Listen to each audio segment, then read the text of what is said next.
Good day, YouTube, and welcome to another episode of the Albino RHino Beer Review. Today you have the Rhino. We're looking at the newest beer from the Sleeman Brewing Company. Sleeman Malting and Brewing. This is from their Sleeman Seasonal Selection Pack for this season, for the fall-winter season. This is Sleeman's Oak-Aged Ale. Now, I'd try and show it to you, but I mean, this is what Sleeman does. It's just a little necktie, the Oak-Aged Ale. Yeah, clear bottles. First problem with Sleeman, only real problem with Sleemans is the clear bottles. Actually, for a macro company, for a big brand, domestic premium beer company, I don't mind what Sleeman puts out. I can actually drink it. I hate it at the same time, though, because of the clear bottles. Clear bottles do have a tendency to go skunky, especially the Sleeman clear bottles, especially their Silver Creek lager, which makes me believe that they're using real hops, not a hop extract in it. Got a new Innocent Gun opener from the Innocent Gun Winter Pack. Yeah, so this is 5% alcohol. This is a traditional ale, which is then aged using a generous amount of toasted oak and cherry wood. That is what they say about it. So I'm going to guess chips, staves, something.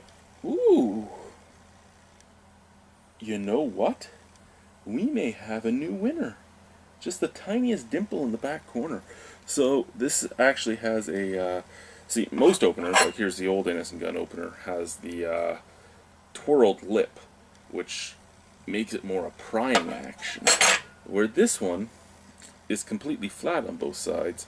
So you're actually kind of just lifting it off and not really bending the cap. So this might be a new saver, a new cap saver to go with the BB Bar Fuzz. Anyway, so 5% alcohol in the 12 pack. You can buy it as a 2-4 or a 12 pack. A 12 pack, you're getting 3 Silver Creek lagers, 3 honey browns, 3 cream ales, and 3 of these. So 23, 22, 50, 23, 50, somewhere in that area. Not horrible. I mean, if you're in Ontario, it's not a horrible price. It is what it is. Yeah, and if you just want some beers that are acceptable and to try something new at the same time, it's not bad if you need 12 beers to have around the house.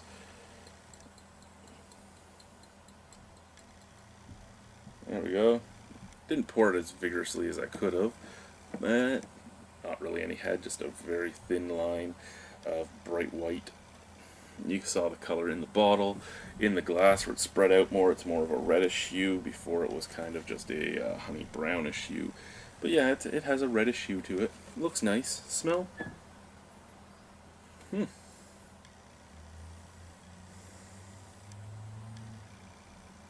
Now, when you had, say, Innocent Gun Original, when you had other oak-aged beers, you got some nice vanilla notes, you get some nice fruity notes, you get some just vanilla and fruit and oak. This is actually some nondescript malt and a bunch of woody character. Like, just toasted wood. When you have a campfire that's all oak wood, that beautiful smell that comes out of the fire, that's kind of what you're getting on this.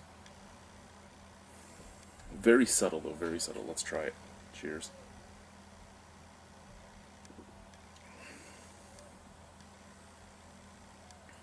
Medium bodied.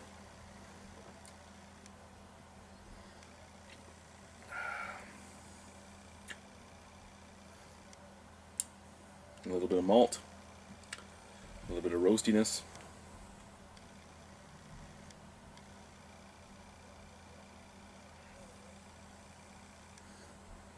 Okay, the first 2 sips, really nothing to them. The third sip, you start getting more toastiness, more tannins from the wood. Your tongue starts to get that slight weird numbness that I always get from big barrel-aged beers. Numbness isn't the right word. I don't know the word to use. A tingling, cool sensation across the tongue. So I'm getting roastiness and toastiness now, plus that tingling coolness.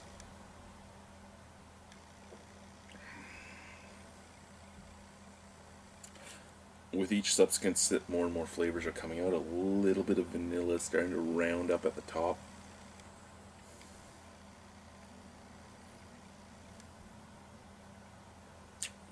And the background is a roasty toasty finish, so slight almost hop like bitterness on the background. Excuse me.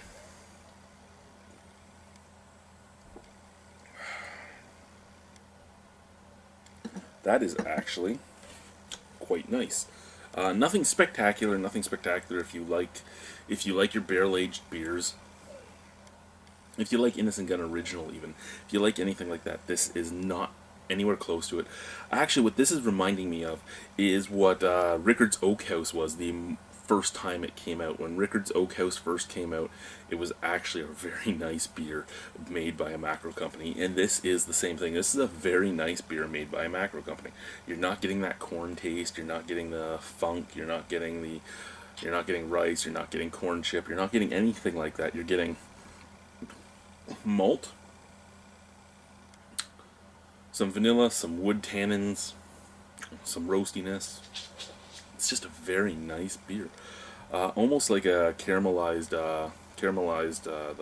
molasses coming through too. So kind of like a burnt molasses flavor right at the end. It's a very nice beer. Oh. Sorry about that, Sleeman.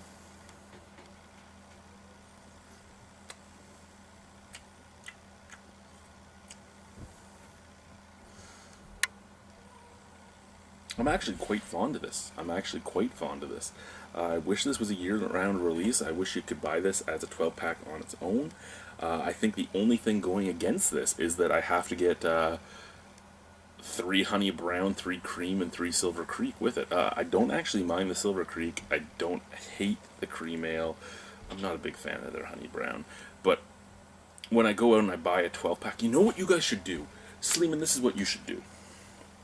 No one's going to listen to me, but what you should do is keep this on as a year-round beer. I know toasted oak and all that is expensive, but keep this on as a year-round beer and put it in a craft-friendly taster pack or a crafty-friendly taster pack.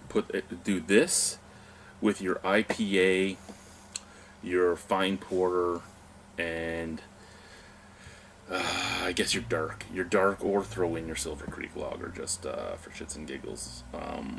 Because right there, your IPA isn't a horrible IPA. It's a better IPA than Keith's for sure, and it actually could stand up to some of the more macro-ish craft breweries. Your porter is a good porter. Again, probably the best porter I've had by a macro company. You actually make some good beers. The problem is that you have to buy them all in 12 packs separately. Make a mixed pack of crafty brews, and I would love it. I would probably buy it all the time. Just because it's nice to have beer in the fridge that I can actually drink instead of going out and spending $85 on a bunch of singles to try.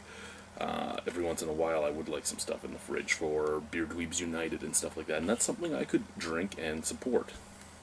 I know I'm not supporting local, I'd rather support local myself, but again, sometimes there are reasons to drink this stuff, and this stuff isn't bad. This isn't bad. I actually really like this, and again, if I could get this in like that kind of mixed pack or on its own, I would buy it often. Out of 10, 7.25. It's actually really nice. I love that malty taste. I love that like burnt caramel taste. I love the slight vanilla in there. I love the slight oak tannins. I'm not getting much cherry wood in it, and I really do enjoy cherry wood. I'm not getting much of what it usually imparts into a beer, but that's okay, because this is still a great beer. Thank you guys for watching. Have a wonderful evening. Sleeman, keep making new products that test your boundaries, because you know what? This is what's going to, in the long run, when people start going with their taste buds more than what their mom and dad and everything drank, it's stuff like this and your IPA and your fine porter and even your Silver Creek lager that actually has a hop taste that's going to make people stick with you over the other two major big brands in Canada, because unlike the other two major big brands in Canada, you seem to at least know that the consumer kind of wants flavor.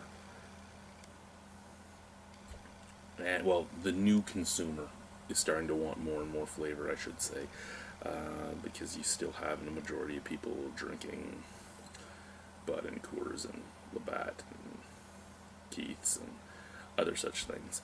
Anyway, guys, thank you for watching. Good job. Bye-bye.